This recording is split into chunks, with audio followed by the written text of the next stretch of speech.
quem és tu? Te perguntaram certo dia com ironia atroz. Quem és tu, que até os mortos nos sepulcros ouvem a tua voz? O trecho dessa poesia cantada pelo ilustre Oséias de Paula, que os irmãos mais antigos sabem quem é, e certamente você até cantou na sua cabeça essa canção enquanto eu estava lendo a letra, reflete a perplexidade de muitos que estavam ao redor do Senhor e que não sabiam quem Ele era. É tanto que esta mesma perplexidade alcança o coração dos próprios discípulos. Você e eu lembramos do momento em que o Senhor está no meio de uma tempestade, dormindo na proa do barco, e quando os discípulos estão temerosos, com medo, acordam o mestre, e o mestre acalma a tempestade, os discípulos olham uns para os outros e perguntam: quem é este? Quem é este que até o vento e o mar lhe obedecem? Meus irmãos, nós não podemos perder de vista o texto que nós temos diante de nós. O Evangelho de Lucas é um dossiê escrito pelo Lucas, o doutor, para provar que Jesus é Deus, mas que Jesus também é homem. O Evangelho de Lucas retrata Jesus como sendo o homem perfeito e destaca duas grandes características. A primeira característica que é destacada pelo Evangelho de Lucas é a humanidade de Cristo. Nos capítulos de 1 a 3, você vai perceber a humanidade de Cristo sendo relatada ali. É tanto que Lucas vai se debruçar a escrever sobre a sua história. Lucas vai escrever sobre uma tia chamada Isabel. Lucas vai escrever sobre um primo chamado João Batista. Lucas vai escrever sobre um anjo que desceu do céu para falar com Maria, para anunciar a respeito da vinda do Messias. Lucas vai narrar um cântico composto por Maria, quando canta: minha alma engrandece ao Senhor e o meu espírito se alegra em Deus, o Consolador. Vejam, Lucas está narrando Jesus como homem, um homem perfeito, aquele que veio e encarnou e habitou entre nós, como João nos falou.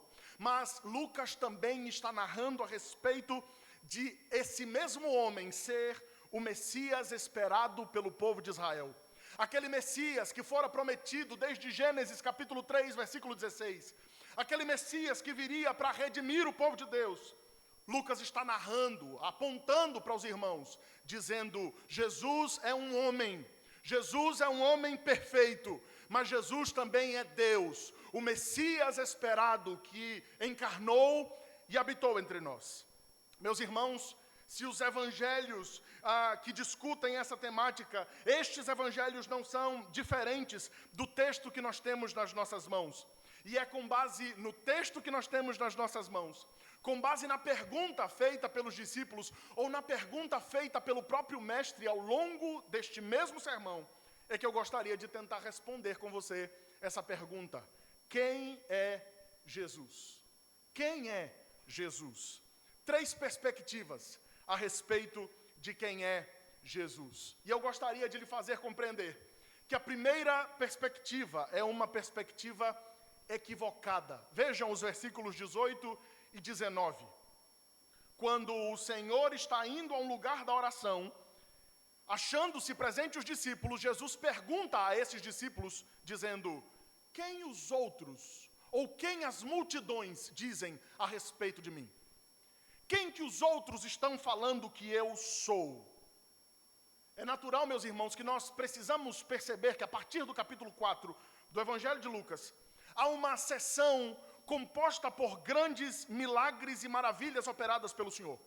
Se nos 3 primeiros capítulos a natureza de Jesus como homem está sendo revelada à humanidade por meio de Lucas, da caneta de Lucas, agora, nos próximos capítulos, a partir do capítulo 4, quando Lucas está narrando grandes milagres de Deus, Lucas está dizendo: ele é homem, mas não é um homem qualquer.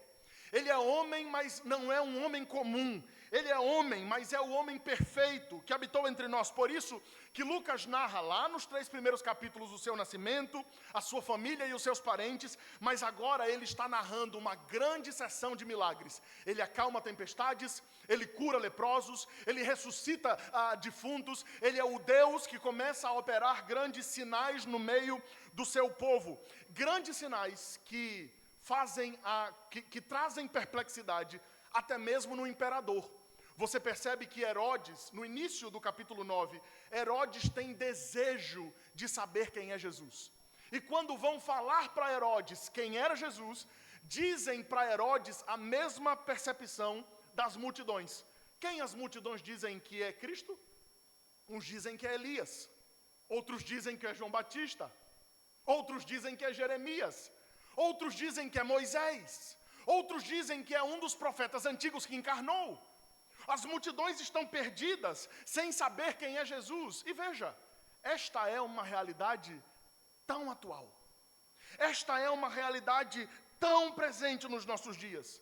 Porque sem saber quem era Cristo, uma multidão de cerca de 10 mil pessoas estava rodeando Jesus por todos os lados, não para saber quem ele era, não para desfrutar da sua mensagem e colocar em prática o seu ensino. Pelo contrário, as multidões estavam cercando Jesus apenas para descobrir qual seria o próximo milagre. Não é sem propósito que o próprio Senhor, quando dá uma dura na multidão e nos discípulos, vai dizer aos discípulos que a multidão só o seguia por causa do pão. Eles estão me seguindo por causa do espetáculo que eles procuram. E as multidões de hoje fazem a mesma coisa. Procuram a Cristo, tentando discernir qual será o espetáculo do momento. Eles não vêm ao culto cultuar. Eles vêm ao culto para sentir suas sensações. Eles vêm ao culto à procura de amortecer o seu coração pesaroso e para sentirem alguma coisa que os faça dar sentido às suas vidas vazias. Os homens vão procurando Jesus e tateando, fazem uma caricatura de quem Ele é. Você já viu uma caricatura? Já? Já viu uma caricatura? A pergunta que eu lhe faço é, uma caricatura representa a realidade? É óbvio que não. Porque uma caricatura, quase não sai, uma caricatura faz o desenho de alguma coisa que se destaca. Por exemplo, alguém que tem as orelhas grandes, numa caricatura, as orelhas ficam maiores ainda. Alguém que tem o nariz grande não precisa apontar ninguém. Vocês estão aí se movimentando, olhando um para o outro, querendo achar o que é de destaque em alguém. Não precisa dedurar ninguém aqui. Mas numa caricatura, sempre alguma coisa está em evidência. Sempre alguma coisa está em proeminência. Quando as multidões não sabiam quem era Jesus, eles faziam para si uma caricatura a respeito do Cristo. A grande questão, meus irmãos, é que todas as vezes que nós estamos diante do Senhor e não o reconhecemos como aquele de quem as Escrituras está falando, nós fazemos para nós mesmos uma caricatura do nosso Senhor, conforme a nossa imagem e a nossa semelhança. Somos nós quem destacamos de Cristo aquilo que queremos ver. Não é para tanto que, se você olhar e perceber o que esta sociedade diz a respeito de Cristo, apenas um dos seus argumentos: nós podemos fazer de tudo e Deus nunca nos condenará, porque Deus é amor. Olha que grande caricatura. É uma caricatura. Afinal de contas, Deus é sim amor. Mas quando este destaque é dado a um dos seus atributos em detrimento de outros atributos, nós prejudicamos a imagem real e fazemos para nós apenas uma caricatura. Se você não conhece o Cristo que as Escrituras nos revelam, você tem feito para si uma caricatura do seu Senhor. Você tem adorado a uma caricatura, você tem servido a uma caricatura, você tem se prostrado diante de uma caricatura. Quando nós não conhecemos quem é o Cristo que as Escrituras nos revelam, nós fazemos um Cristo para adorarmos, que se amolda aos nossos desejos, que se amolda às nossas percepções, que se amolda às nossas vontades, que se curva às nossas vontades, e nós invertemos as prioridades e fazemos dele o nosso serviçal, quando nós o ordenamos e mandamos que ele faça tudo aquilo que nós queremos, para que nós sejamos satisfeitos. Esta era a multidão que olhava para Cristo e o via falando e percebia ele apenas como um grande orador. Esta era a multidão que olhava para o nosso Senhor e o via apenas como um homem iluminado.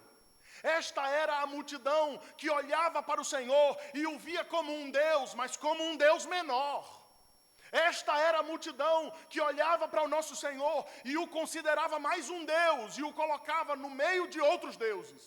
Esta era a multidão que olhava para o Senhor e não sabia quem Ele era. Uma multidão que tinha a respeito de Cristo uma perspectiva equivocada. Meus irmãos, mas não apenas uma perspectiva equivocada aquelas pessoas da multidão tinham. Eles não tinham apenas uma perspectiva equivocada. Veja, o Senhor está perguntando aos discípulos, dizendo: quem é que as multidões estão dizendo que eu sou? E os discípulos começam a falar dessas multidões, do desejo daquelas multidões a respeito dessa identificação sobre quem é o Cristo, para que, de alguma forma, o Senhor se sentisse satisfeito. Veja, as multidões estão dizendo que o Senhor é aquele que promulgou a lei, que o Senhor é Moisés. As multidões estão dizendo que o Senhor é João Batista, o seu primo, que colocou o dedo na cara do rei. As multidões estão dizendo que o Senhor é qualquer destes, que foram grandes homens, mas todos eles, ou melhor, nenhum deles, um homem perfeito. A multidão tinha uma perspectiva equivocada. Nós estamos procurando responder essa pergunta, irmãos: quem é Jesus? E lidamos com uma primeira perspectiva, a perspectiva equivocada. Mas há uma segunda perspectiva no texto, que eu chamo de perspectiva incompleta. Está no versículo 20. Veja, Jesus olha para os discípulos e agora faz com que essa pergunta se reduza ao grupo dos 12. Ele pergunta primeiro sobre a multidão, mas agora ele pergunta sobre os discípulos. E ele pergunta assim: mas e vocês? Quem vocês dizem que eu sou? E aí Pedro pula na frente de todos os outros discípulos, sanguíneo como eu, e se fosse nordestino, seria maceoense, como eu sou. Pularia na frente de todos os discípulos e diria: tu és o Cristo de Deus. Ou mesmo, como no texto de Mateus, dizendo: tu és o Cristo, o Filho do Deus vivo. O Senhor é o Cristo, aquele que nós estamos esperando. O Senhor é o Cristo de Deus.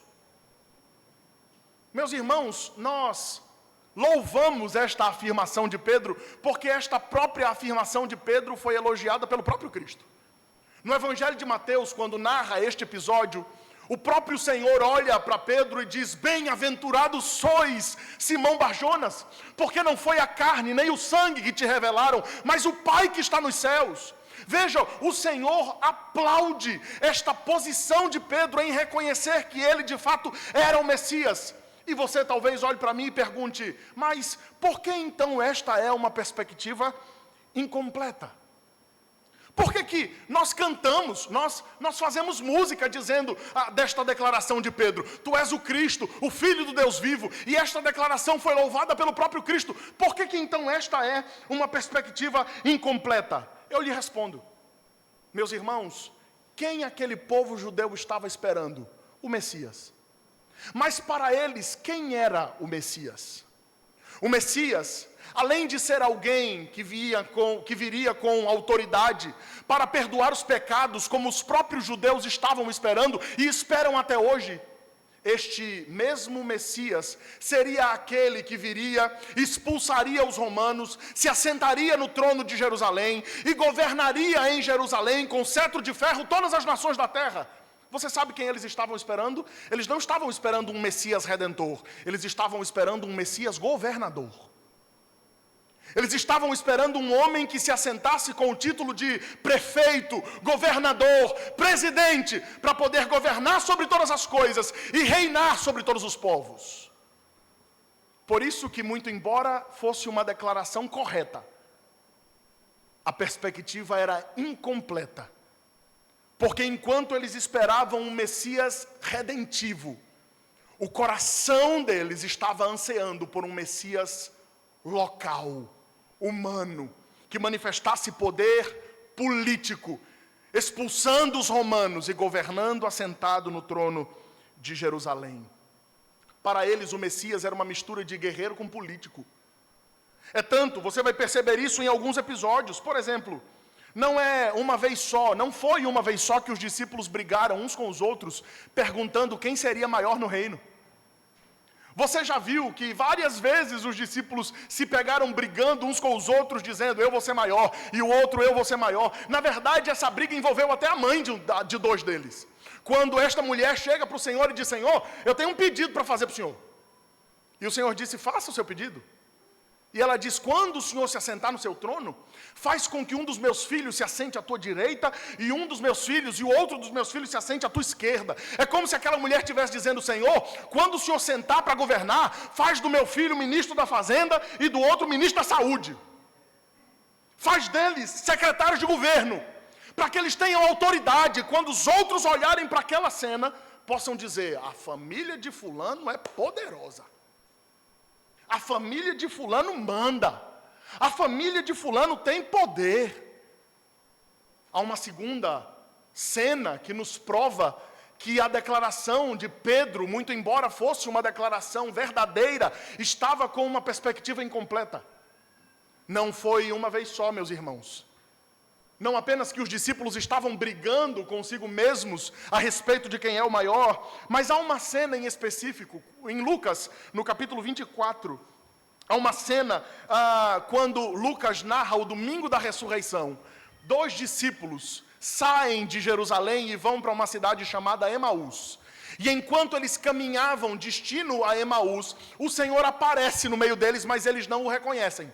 E eles começam a perguntar, o Senhor não estava em Jerusalém?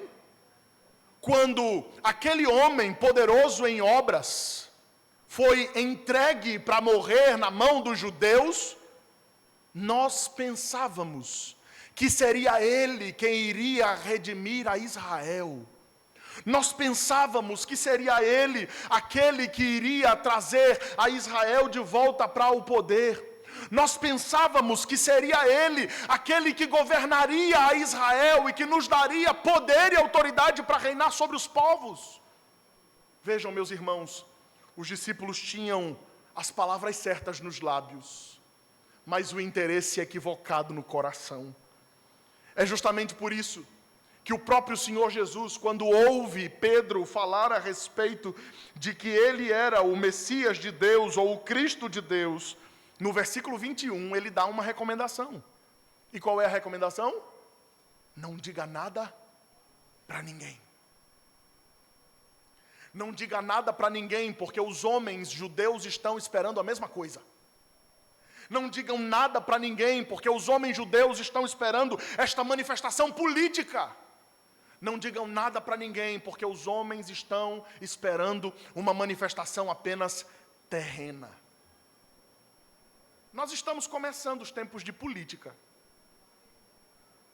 Esses tempos em que os homens promovem e dizem que vão fazer tudo de melhor. Mas sabe o que é triste? É quando a igreja, no seu coração, começa a confiar nos homens mais do que confia no Senhor. E a igreja se apega aos homens, esperando que o governo deste mundo e dessa terra resolva os problemas que só Cristo pode resolver. Meus irmãos, os problemas que a nossa humanidade está enfrentando não são resolvidos na Câmara dos Vereadores. Os problemas que esta humanidade está enfrentando não são resolvidos no palácio de um governo municipal, nem mesmo nos palácios de governos estaduais, nem mesmo nos palácios de Brasília. Os homens precisam de Cristo, porque somente Cristo pode resolver o problema desta sociedade. Todas as vezes que os homens se apegam a outros homens, eles se frustram. Todas as vezes que os homens se apegam a outros homens, eles perdem o fio da meada e acabam se frustrando, porque colocaram a sua esperança em outros ídolos, colocaram a sua esperança em outros homens. Então, exerça a sua cidadania. Sim, vá à urna votar, você deve fazer isso.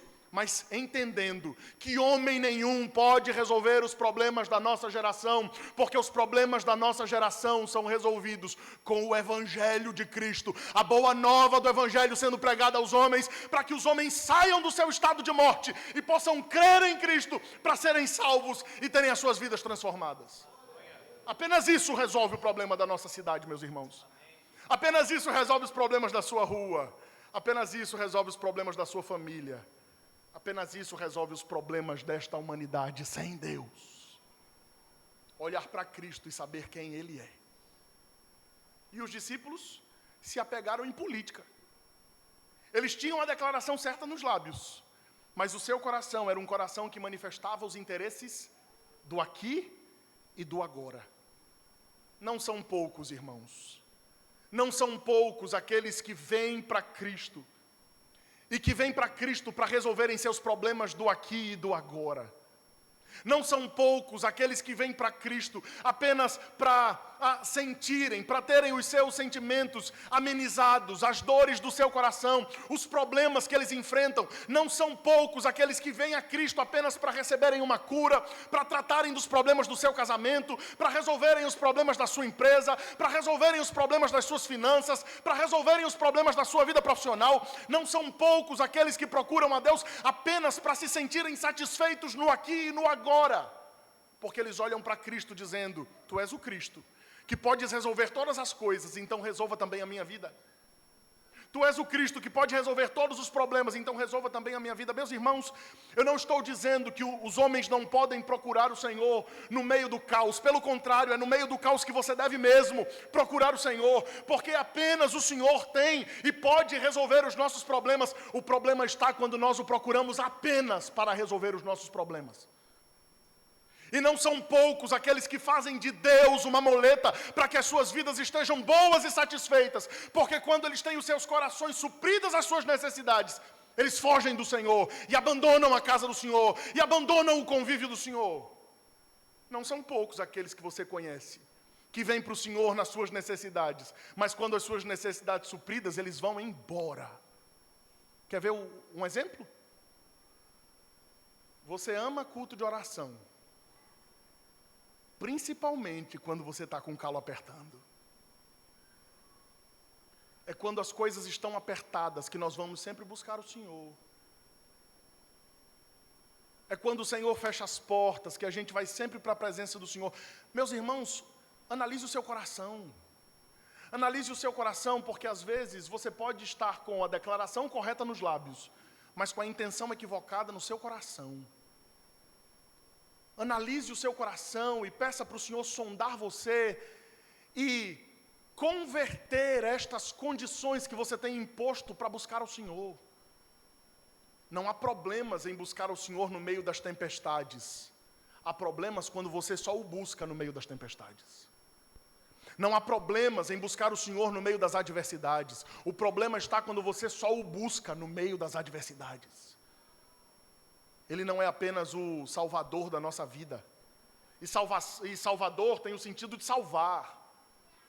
Você não aceitou apenas a um salvador. Você não recebeu o evangelho de apenas um salvador. Você recebeu o evangelho também de um Senhor, que governa sobre todas as coisas, que governa também sobre a sua vida. E ao invés disso te trazer perturbação, isso deve te trazer paz. Porque o Deus que governa todas as coisas e governa também a sua vida, sabe bem como guiar o barco da sua vida no meio das suas adversidades. Meus irmãos, nós estamos diante da procura da resposta desse texto, da resposta dessa pergunta: quem é Jesus? E nos deparamos com pelo menos 3 perspectivas. A primeira é uma perspectiva equivocada. A segunda é uma perspectiva incompleta. A terceira perspectiva é a perspectiva revelada. Está nos versículos 21 e 22. Por que é uma perspectiva revelada? Agora, não mais em tom de pergunta, Jesus olha para os discípulos e diz palavras com significados muito profundos. Jesus não está mais querendo saber nem o que a multidão diz, nem o que os discípulos dizem. Jesus agora está falando direto ao coração dos discípulos, porque o Senhor está lhes preparando para uma jornada final.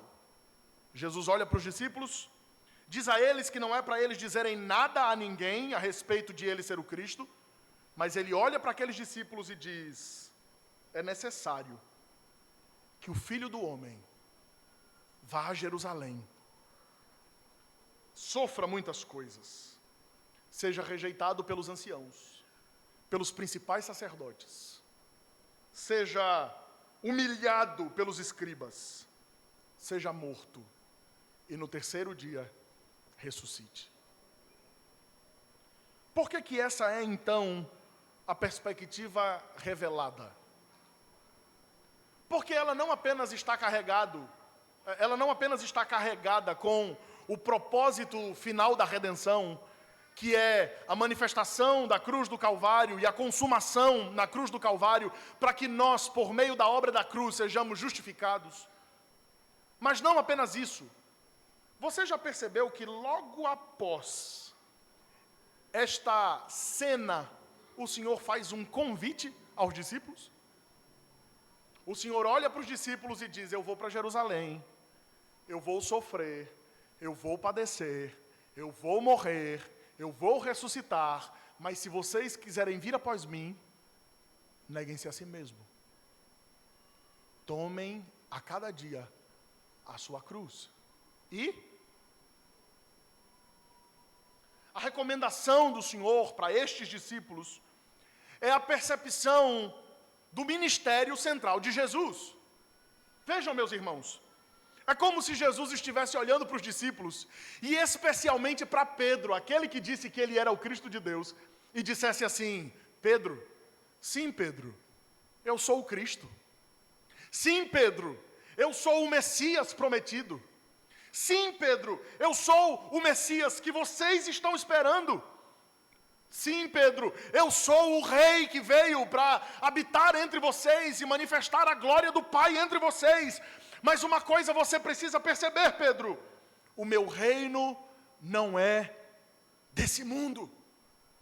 Porque este mundo passa, bem como as suas concupiscências.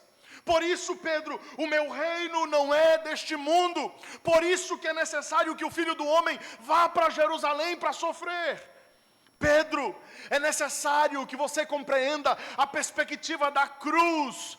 Pedro, é necessário que você entenda a necessidade de subir a Jerusalém para levar sobre si, ou levar sobre mim, uma cruz. Afinal de contas, quando o Senhor aparece na sua primeira aparição pública para o seu batismo, quando João Batista está batizando no Jordão, os céus se abrem e dos céus se ouve a voz do Senhor dizendo: este é o meu Filho amado, em quem eu tenho prazer. E quando João Batista fita os olhos do Senhor, João Batista diz: este é o Cordeiro de Deus que tira o pecado do mundo.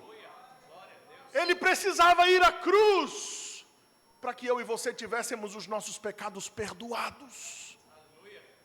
Ele precisava ir à cruz para que o seu sofrimento nos poupasse do nosso sofrimento. Ele precisava ir à cruz para que a sua morte nos preservasse da nossa morte. Ele precisava ir à cruz para que o seu ministério cobrisse os nossos pecados. Ele precisava ir à cruz para que mesmo em Jerusalém ele sofresse todas as coisas relacionadas à sua morte, para que eu e você pudéssemos ter na sua ressurreição vida para sempre. Meus irmãos, Jesus estava olhando para os discípulos e dizendo: eu preciso ir a Jerusalém para morrer. E este anúncio de Jesus diz respeito ao seu sofrimento físico, ao seu sofrimento psicológico, à sua rejeição. Afinal de contas, foi em Jerusalém que ele foi negado, que ele foi traído, que houve conspiração dos judeus contra ele, quando contrataram testemunhas falsas a seu respeito. Foi em Jerusalém que ele sofreu as calúnias, os ultrajes, as zombarias e os escárnios. Foi em Jerusalém que ele sofreu os maus tratos, os chicotes, os espinhos. Foi em Jerusalém que ele sofreu os pregos. Foi em Jerusalém que ele sofreu a cruz. E talvez você diga: como é triste o fim dessa história. Uma conversa que começou quase que despropositada, quando o Senhor estava perguntando quem estavam dizendo que era ele. Vejam, o Senhor não estava interessado em fama. A pergunta do Senhor não era interesse naquilo que as pessoas... Jesus não estava fazendo uma pesquisa de opinião pública. Jesus não estava interessado naquilo que as pessoas diziam a respeito dele. Jesus estava interessado em dizer para os discípulos quem ele era. Jesus estava interessado em dizer para os discípulos o que ele faria. Mas para que você descanse o seu coração, para que eu descanse o meu coração, para que os discípulos tivessem os seus corações descansados,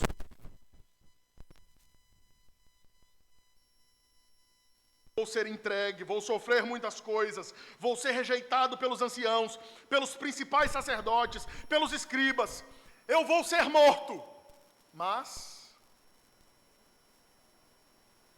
eu vou ressuscitar. Meus irmãos, se há um consolo para o nosso coração, é que todas as coisas que Jesus prometeu aos seus discípulos, ele cumpriu. Ele prometeu que iria a Jerusalém e foi a Jerusalém. Ele prometeu que sofreria e sofreu. Ele prometeu que morreria e morreu. Ele prometeu que ressuscitaria e ressuscitou. E Ele nos prometeu que estaria conosco todos os dias, até a consumação dos séculos. Ele está conosco, o fundamento da sua igreja, para a glória de Deus Pai. É isto, meus irmãos, que nutre a nossa fé, a certeza de que Jesus está vivo. E Ele vive para sempre, e nos prometeu estar conosco para sempre. Essa é a perspectiva revelada.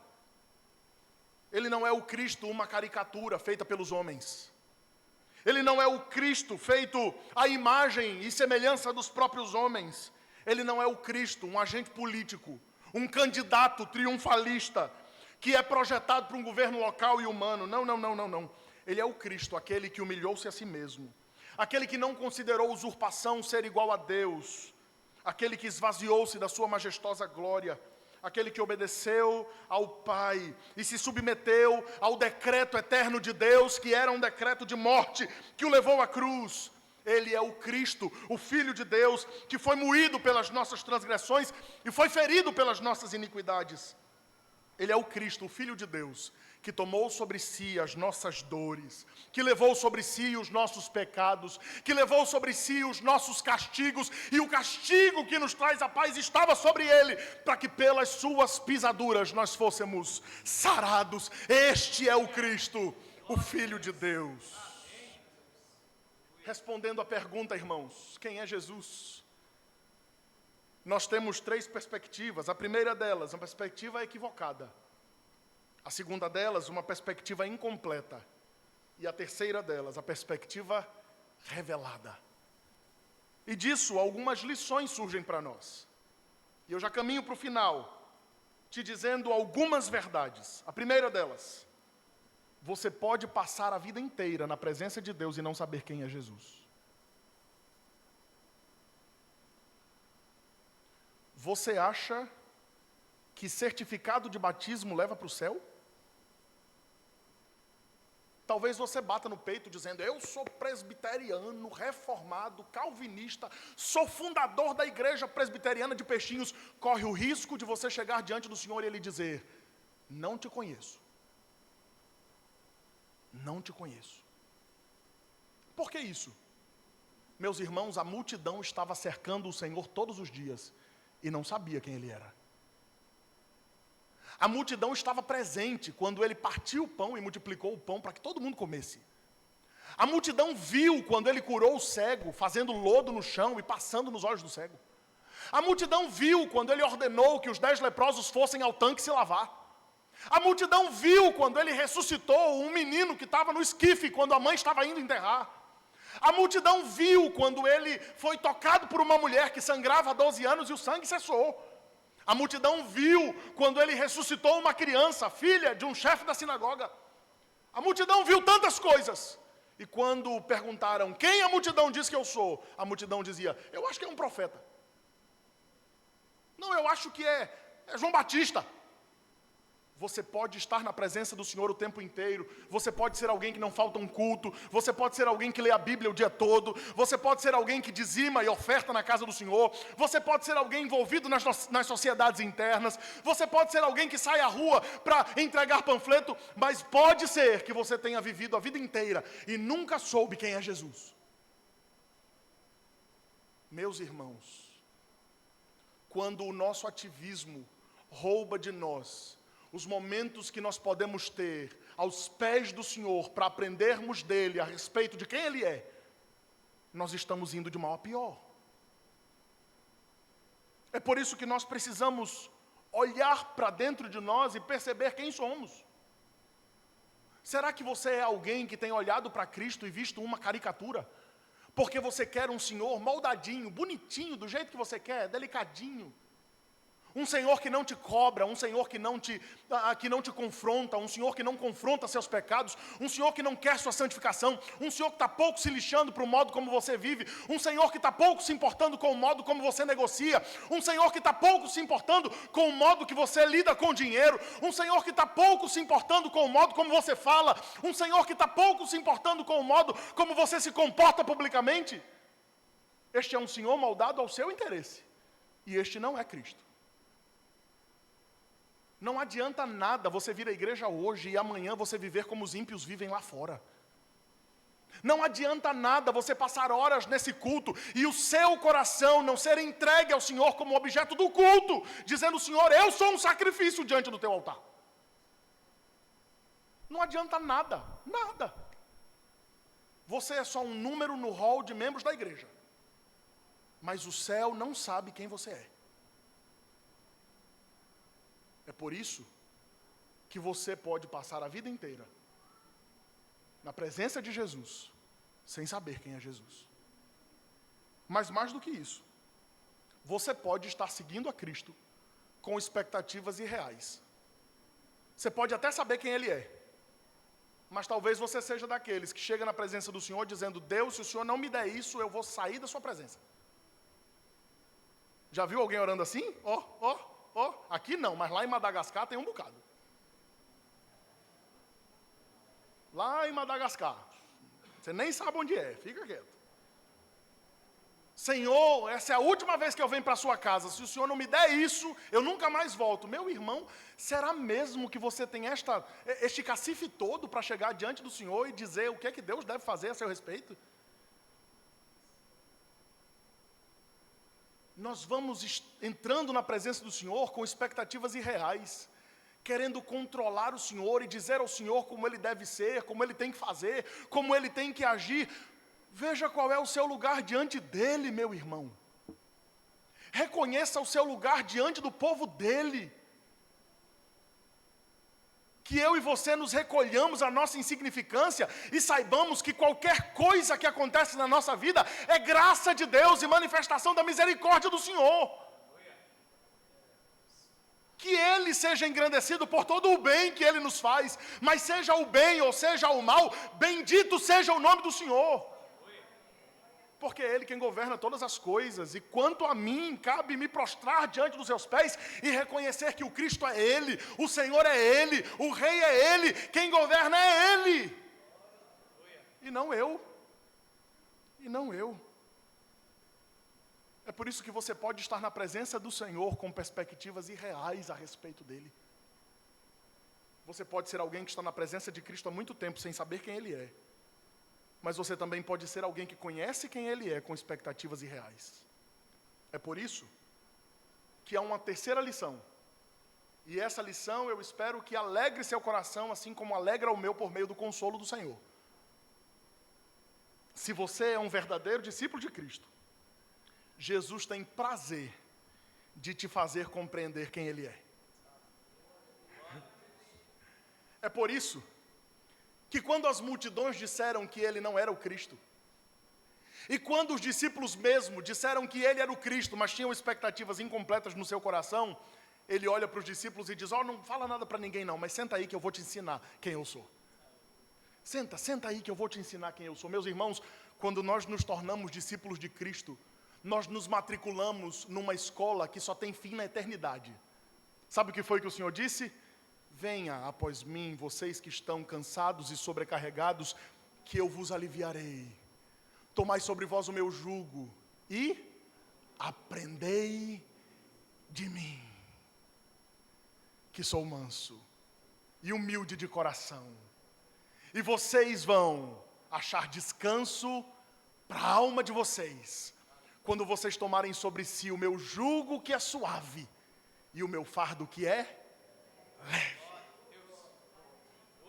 Jesus nos ensina: venha e aprenda de mim.